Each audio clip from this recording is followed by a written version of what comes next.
Let me tell you, life with Mr. Perfect wasn't all it was cracked up to be. Yeah, I was that girl, married to the dream guy, living in a glossy, magazine-worthy home. He was the entrepreneur who made it big, and well, I was the trophy wife with a secret yearning for more than just charity galas and endless brunches. At first, it was like living a fairy tale. He was attentive, charming, and, let's not kid ourselves, easy on the eyes. But you know how it goes, the shine starts to wear off the apple after a while. I found myself staring out of our floor-to-ceiling windows, wondering if this was all life had to offer. Then came the business trip to Chicago, a break from the monotony, a chance to wear my own name tag instead of being his wife. That's where I bumped into Alex, the what-if guy from my past. Sparks flew, old flames rekindled, and before I knew it, we were tangled in hotel sheets, and I was living a cliché. I returned home with a cocktail of guilt and thrill coursing through me. I decided then and there, it was a one-time slip, a secret buried under layers of normalcy. But home didn't feel the same anymore. He was different, distant, like he could see right through me. I brushed it off as paranoia, but the nagging feeling wouldn't leave. One day, while he was out running his empire, curiosity got the better of me. I found myself snooping through his study, a place I rarely ventured. And there it was, hidden under a pile of business documents, a file with my name on it. A report from a private investigator detailing my rendezvous with Alex, complete with photos. My heart stopped. He knew. The room spun as I tried to process it. How long had he known? Why hadn't he confronted me? The questions swirled in my head as I tried to piece together my next move. The guilt I had been carrying turned into fear. Fear of the unknown. Fear of what comes next. I realized then that the perfect life I thought I had was nothing but a beautifully crafted facade, and I was about to face the consequences of trying to find happiness outside its walls. You know that feeling when the world around you is so perfect it's almost suffocating? That was my life, wrapped up in a neat little bow of marital bliss and social soirees, until it wasn't. My husband, the epitome of Mr. Nice Guy, was the kind of man who sent flowers, just because, and never missed a chance to showcase his affection. But beneath the veneer of our picture-perfect marriage, a storm was brewing, a storm I had unwittingly summoned. It started with his business trip, a sudden departure that left a gaping hole in my meticulously structured life. Work needs me, he said, his voice void of the warmth I had grown accustomed to. There was a distance in his eyes that hadn't been there before, a coldness that seemed to peer right through me. In his absence, my phone became a Pandora's box of secrets and lies. Messages started to trickle in, each one more cryptic and menacing than the last. How's the weather on your moral high ground? One read, a virtual sneer that made my stomach twist. Who was sending these, and why now? The unraveling sped up when Jenna, my go-to for gossip and girl talk, cornered me at the gym. I can't believe you'd do something like this, she hissed, her words laced with betrayal.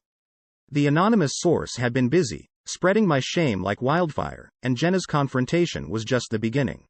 Work became a minefield. Colleagues who once greeted me with warm smiles now offered nothing but cold shoulders. Meetings were missed, emails went unanswered, and whispers filled the spaces I entered.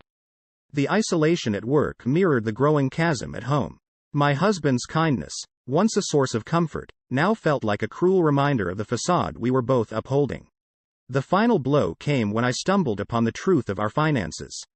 Accounts that once held our dreams and plans for the future were empty. Properties in our name were now solely in his. The life we built together was being systematically dismantled, piece by piece, and I was left standing on the crumbling foundation of our marriage, clutching at the remnants of a life I barely recognized. Sitting alone in the shell of our home, I couldn't help but marvel at the irony. The man I married for his kindness had turned it into the most exquisite form of punishment. Each act of generosity, every gentle word, was a calculated strike, leaving me to drown in a sea of guilt and paranoia. And as I navigated the wreckage of my life, I realized that the storm I had feared was not outside, but within, a tempest of my own making. In the twisted game of love and vengeance, I never thought I'd be the pawn. Yet here I am, standing at the edge of my former life, watching it burn to ashes, courtesy of the man I once vowed to spend eternity with. My story, a cocktail of betrayal and deceit, is not for the faint-hearted. It all came crashing down with the arrival of the legal notice, its black ink spelling out my doom. Infidelity, it screamed, a word that felt both foreign and intimately familiar. The evidence was overwhelming, meticulously detailed, leaving no room for denial or excuses. My heart sank. How had it come to this? In desperation, I reached out to those I thought would stand by me. But one by one, they turned their backs, their silence louder than any words of condemnation. Even my family, who I believed would be my fortress in any storm, chose to side with him. The betrayal stung worse than the cold slap of the legal document. Just when I thought it couldn't get any worse, he appeared out of the blue, the catalyst of my downfall. My old flame, the one I had a fleeting encounter with, confessed a truth that sent shivers down my spine. He had been manipulated, a mere puppet in a grand scheme orchestrated by my husband. The revelation was a gut punch, the realization that my husband, the man I shared my life with, was the architect of my misery. The betrayal cut deep. My husband had laid out a trap, one I had walked into blindly, and with surgical precision, he used it to dismantle my life piece by piece. The legal battle that ensued was a farce, a predetermined outcome where I stood no chance. My reputation, once untarnished, now lay in ruins, splashed across tabloids and whispered in hushed tones in social circles. As the reality of my situation sank in, a confrontation was inevitable. I faced him, searching his eyes for a hint of the man I once loved, but all I found was a cold stranger. "I wanted you to leave with nothing," he said, his voice devoid of emotion.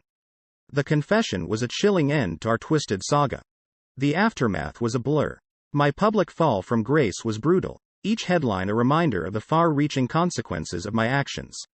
My personal life, once a source of joy and pride, had become a cautionary tale, a spectacle for the world to feast upon. The final confrontation with my husband was the closing chapter of our shared story. Standing before him, I realized the man I married was gone, replaced by a vengeful stranger. His admission of orchestrating my downfall was the last piece of a puzzle I never wanted to complete. As I walked away, the weight of his betrayal pressing down on me, I knew there was no coming back from this. The life I had known, the love I had cherished, was gone, leaving me to navigate the ruins alone. This chapter of my life, marked by betrayal and loss, is a stark reminder of the fragility of trust and the devastating power of revenge. As I pick up the pieces, I'm left to ponder the cost of a moment's temptation and the unforgiving nature of a scorned heart. The road ahead is uncertain, but one thing is clear. The scars of this ordeal will mark me forever. Never thought I'd be the one stuffing a life into a suitcase. But here I am, zipping up the remnants of a past so lush, it now feels like a dream I woke up from, harsh and abrupt. My hands shake as I close the door to what was once a home filled with laughter, love, and, as it turned out, lies. Walking away from a mansion that felt more like a mausoleum these last few months, I couldn't help but chuckle at the irony. Me, the woman who had it all, now reduced to a social pariah, clutching a suitcase that barely held a whisper of my former life. The job hunt was a nightmare. Each interview felt like walking through a minefield, the air thick with unasked questions about the scandal that clung to me like a shadow. My resume, once a golden ticket, was now just a piece of paper. "We'll be in touch," they'd say, with a tone that suggested otherwise. Eventually, desperation led me to a diner on the outskirts of town, where my past was less known, and my face didn't ring any scandalous bells. "You start Monday," the manager said, not because he was impressed with my credentials, but because I was willing to work shifts no one else wanted. It's funny how quickly you adapt to a new reality when you have no other choice. The smell of grease became my new perfume, and the clatter of dishes my background music. It was a far cry from charity galas and business lunches, but it was honest work. Work that paid the bills, just.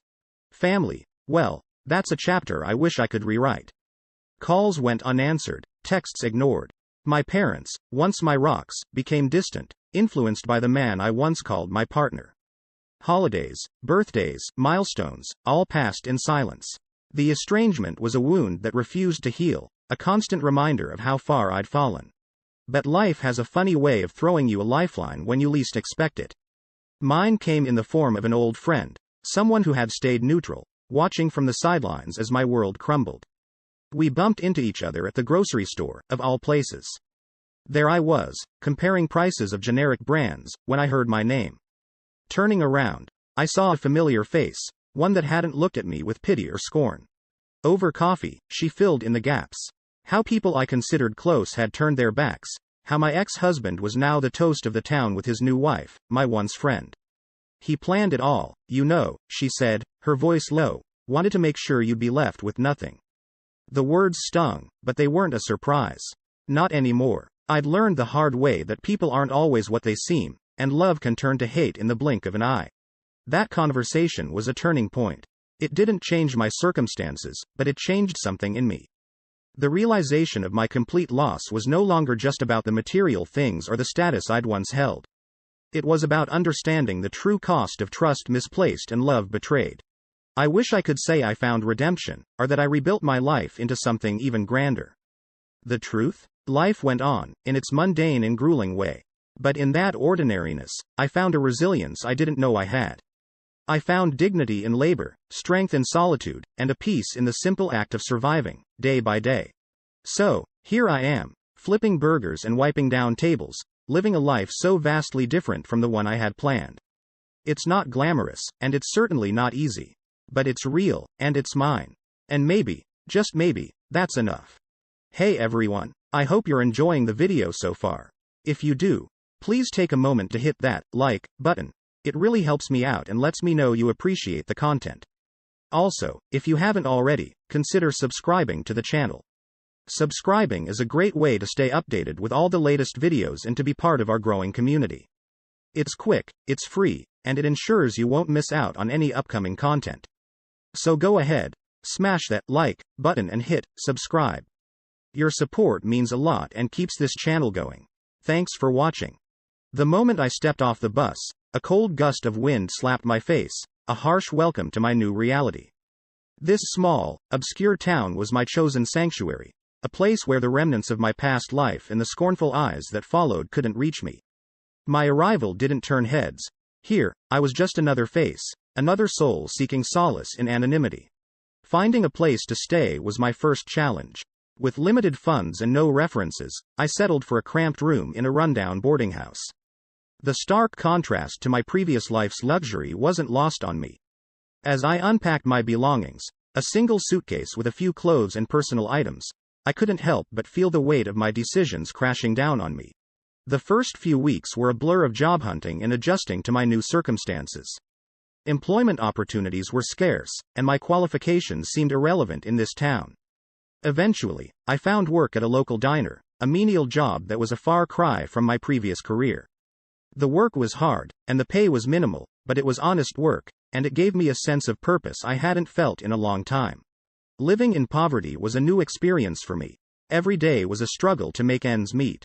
I learned to stretch every dollar, to make do with what I had, and to appreciate the small kindnesses from strangers. It was a humbling experience, one that taught me resilience and the value of self-reliance. The news of my husband's remarriage reached me through an old friend. He had moved on quickly, marrying someone I once considered a friend. They flaunted their happiness publicly, a final blow that severed any remaining ties I had to my old life. I felt a mix of emotions, anger, betrayal, but mostly, a deep sense of loss. Not just for the relationship, but for the person I used to be. In those moments of reflection, I didn't allow myself the luxury of introspection or self-pity. Instead, I acknowledged the cold, calculated revenge my husband had exacted on me. He had left me to face the consequences of my actions alone, a punishment far greater than I could have imagined. But as the days turned into weeks, and weeks into months, I found strength in my solitude. I learned to rely on myself, to find joy in the simple acts of survival. Each day brought small victories, whether it was a compliment from a diner customer or the ability to add a few dollars to my savings jar. These moments, insignificant as they might seem, were monumental to me. They were reminders that I was more than my past mistakes, more than the scorn and judgment of others. My descent into obscurity wasn't just an escape, it was a journey of self-discovery. In this small, forgotten corner of the world, I found a resilience I never knew I had. I learned the value of hard work, the importance of self-reliance, and the power of starting over. It wasn't the life I had envisioned for myself, but in many ways, it was exactly what I needed, a chance to redefine who I am, on my own terms. As I wiped down tables at the end of another long day, I realized that this was my new reality. There were no shortcuts, no easy ways out. But for the first time in a long time, I felt at peace with that. I was building something new, something that was wholly mine. And in that realization, there was a sense of freedom, a liberation from the chains of my past. This small town, with its simple life and hard lessons, was my proving ground. It was here, in the face of adversity and isolation, that I discovered my true strength. And as I locked up the diner and walked home under the stars, I knew that no matter what the future held, I was ready to face it head on, with a resilience and a sense of self that no one could take from me. The air felt different that morning, as if it carried a hint of freedom mingled with the bitter aftertaste of defeat. I'd been living under the radar in this small, nondescript town, hoping to escape the shadows of my past. But the past, with its relentless grip, found me even here, in a place where I thought I'd be just another face in the crowd. The legal notice arrived like a silent storm, shattering the fragile peace I'd cobbled together. A minor infraction, they said, but it was enough to stir the quiet waters of my anonymity. It wasn't just a summons, it was a beacon, illuminating my presence to those I'd hoped wouldn't find me. My heart sank as I read the notice, each word a heavy weight that pulled me deeper into the mire I'd been trying to wade through. I'd managed to secure a job at a local diner, a far cry from the life I once knew. It was hard, honest work that kept me grounded, reminding me of the reality I now faced. But as whispers of my past began to weave through the small community, my presence became a subject of speculation and judgment. I could feel the shift in the air, the way conversations would halt as I approached, the sidelong glances that followed me like shadows. Then came the day I feared most. The diner owner, a kind but stern woman, called me into her office. "I'm sorry," she began, her tone laced with genuine regret, "but I have to let you go." The rumors had reached her, and the diner, she explained, couldn't afford to be associated with scandal. It was a blow that left me reeling, the loss of my job feeling like the final thread of my dignity being snipped away. The decision to leave wasn't easy, but it was necessary. I couldn't stay in a place where my past was more present than my attempts to forge a new future. Packing my few belongings into my old, battered car, I prepared for another departure, another attempt to outrun the ghosts that haunted me. The road trip was a metaphor for my life at that point, aimless, directionless, a journey with no destination. The endless stretch of road before me was both daunting and liberating. With each mile, I tried to distance myself from the mistakes and misfortunes that had defined me. Yet, with every stop, every glance in the rearview mirror, I was reminded that you can never truly escape who you are. The towns blurred into one another, each as unremarkable as the last, until I found myself pulling over by a quiet lake. I sat there for hours, watching the sun dip below the horizon, its fading light reflecting my own dwindling hope. It was there, in the silence and solitude, that I realized my search wasn't for a place but for peace, a peace that, perhaps, lay not in running but in facing the very demons I sought to escape. As night enveloped the world around me, I made a decision. I couldn't keep running forever.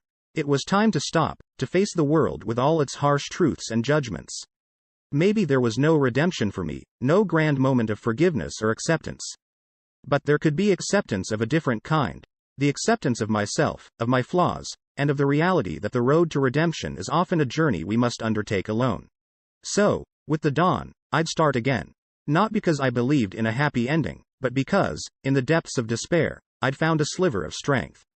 The road ahead was uncertain, fraught with challenges and likely more heartache. But it was a road I had to travel, not to find a new place to hide, but to discover the courage to live in the truth of who I am, scars and all. And maybe, just maybe, in that truth, I'd find the semblance of peace I so desperately sought. The engine's low growl turned into a cough, then silence, a fitting metaphor for my life, I thought, stranded on the side of a road that seemed as forgotten as I felt. My car, like everything else, had given up. No phone signal, no idea where I was, just me in a suitcase filled with remnants of a life I hardly recognized anymore. As the sun dipped below the horizon, painting the sky in shades of despair, I couldn't help but laugh. Here I was, once a woman who had everything, now reduced to a wandering outcast with a broken car. Irony at its finest. Then, headlights pierced the twilight. A truck pulled up, and out stepped a man with a weathered face that spoke of hard work and long days under the sun. "Need some help?" he asked, his voice carrying a warmth I hadn't felt in a long time. I hesitated, wary of strangers, but desperation won. "Yes, thank you. My car just died on me." He nodded, a smile crinkling the corners of his eyes. Let's take a look. Within minutes, he diagnosed the problem. I can tow you to the nearest town. It's small but got a good mechanic. Gratitude flooded me. In this moment, this man, a complete stranger, showed me more kindness than the people I once called friends and family. As we drove to the town, the silence wasn't awkward but comforting, a shared human experience without the need for words. The town was a speck on the map, a place where everyone knew each other's names and stories, except mine. I liked it that way. I took a job at the local diner, a far cry from my previous life's luxuries but fulfilling in a way I never expected. The simplicity of serving coffee, sharing smiles with regulars, and cleaning tables was therapeutic, grounding. For the first time in a long time, I found contentment. My life was no longer defined by scandal, betrayal, or luxury, but by the genuine connections I made with the townsfolk. I was no one special here, and that anonymity was my sanctuary. But the past has a way of haunting us, and mine came back in the form of a memoir. Writing it was cathartic, a way to process everything that had happened and maybe, just maybe, help someone else. Yet, rejection after rejection piled up, publishers too wary of the controversy my name could bring. Undeterred, I found solace in community service. Helping at the local library, organizing charity events, I was no longer the woman scorned by society but a member of a community that valued actions over past mistakes. This small town life, with its challenges and simplicities, taught me about resilience, hope, and the unexpected kindness of strangers. As I settled into this new chapter, the broken parts of me began to mend, not into who I was before but into someone I could respect. In this quiet corner of the world, away from the noise and chaos of my former life, I discovered a strength I didn't know I had. The breakdown of my car, and, in a way, my life, led me to a place where I could rebuild, not just survive but thrive in the face of adversity. My story isn't one of triumph in the traditional sense. It's about finding peace in the aftermath of a storm, about the unlikely paths that lead us to where we're meant to be. And as I pour another cup of coffee for a regular, sharing a smile, I know I've found a semblance of happiness in the most unexpected place. The moment you think life can't knock you down any further, it hands you a shovel and tells you to keep digging. My story isn't a fairy tale. It's a cautionary tale, the kind that starts with a mistake and ends with a series of unfortunate events that leaves you questioning every decision you've ever made. There I was, lying in a hospital bed, staring at the sterile white ceiling, alone. The hustle and bustle of nurses and the occasional beep of machines were my only companions. It's funny how illness strips you down to your raw self, leaving you to face the vulnerability you've spent a lifetime hiding from. No husband by my side, no friends to whisper words of encouragement, just me and the consequences of my actions. The illness came out of nowhere, knocking me off my feet when I thought I was already as low as I could go. The days blended into nights, and the nights stretched into an endless loop of solitude and reflection. My body was fighting a battle, and so was my spirit. I had no one to call, no one to expect, and the realization of that solitude was more crushing than any physical ailment. Returning to my modest abode was a silent fanfare of one. My small room, with its second-hand furniture and the few personal items I'd managed to keep, welcomed me back into its nondescript embrace. The illness had taken its toll, leaving me a shell of my former self, not just physically weakened but emotionally spent. It was during these long, solitary days that the weight of my irreversible losses truly sank in. Each decision, each misstep, had led me to this point of no return. The dreams I once harbored, the aspirations I held dear, all seemed like fragments of another lifetime, impossible to piece back together. The final blow came like a whisper, a simple piece of news that didn't so much shatter my world as confirm its already fractured state. My husband, ever the strategist, had successfully blocked the publication of my memoir. That memoir was more than just a recounting of my fall from grace. It was my last hope of clawing back some semblance of dignity, of making my voice heard in a world that seemed to have moved on without me. But there it was, the realization that even my story, the last thing truly mine, was no longer within my control. The walls of my small, rented room seemed to close in on me, a tangible reminder of the obscurity I had resigned myself to. My life, once filled with promise and potential, had narrowed to a point where my biggest decision was what to eat for my next meal, assuming I could afford it. As I looked out the window at the stark, wintry landscape, the bare branches of trees standing guard over a frozen world, I couldn't help but see a reflection of my own life. stripped of its leaves, its beauty, and its vitality, waiting for a spring that would never come. The realization was as cold as the view. My downfall was mine alone, a series of choices that led me away from the warmth of a life filled with love and into the chill of isolation. No fairy tale ends with the protagonist staring out into a bleak horizon, but then again, I had stopped believing in fairy tales long ago. My story wasn't going to be rewritten with a happy ending or a moral that could neatly tie up the loose ends of my life. It was a tale of caution, a narrative of loss and the acceptance of obscurity, a reminder that the actions we take ripple outwards, leaving us to face the consequences, alone and without redemption. And so, as the winter sunset, casting long shadows across the room, I settled into the silence, the kind of quiet that comes not from peace but from resignation. My life, with all its twists and turns, had brought me here, to this moment of reflection, a contemplation of a journey marked not by the distance traveled but by the depth of the fall.